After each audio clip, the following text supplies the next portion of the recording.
Daar is nogal gelowiges wat half jaloers is op ander gelowiges, omdat die ander God se wil vir hulle lewe verstaan en God self in hulle lewe sien. Kyk hoe toegewyd is hulle aan die Here en hoe maklik is dit vir hulle om te verstaan wat die Here van hulle vra. En ek sukkel so. Ek sal net nooit daar kom nie.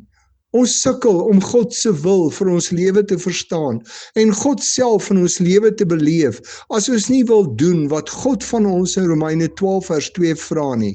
As ons kies om aan ons sondige gedagtes en lewe vas te hou en nie wil toelaat dat God ons gedagtes en lewe nuut maak nie, sal ons nie daar kom nie.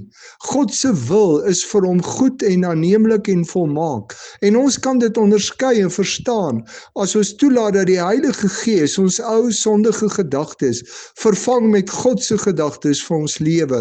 As ek kies vir 'n lewe waar ek myself as lewende en heilige offer aan die Here gee en toelaat dat hy deur die Heilige Gees my gedagtes en lewe nuut maak, begin ek God se wil vir my lewe al meer verstaan. Ek begin verstaan wat vir God goed en aanneemlik en volmaak is. En op hierdie pad saam met die Here verstaan ek nie net God se wil vir my lewe nie. Ek beleef God self in my lewe. Weet jy wat God se wil vir jou lewe is, wat vir God goed en aanneemlik en volmaak is? Beleef jy God self in jou lewe? Is dit nie tyd dat jy jouself as lewende en heilige offer aan die Here wy en elke dag begin bid vir die kragtige werk van God in jou lewe, sodat die Heilige Gees jou gedagtes kan nuut maak en jou lewe nuut word nie?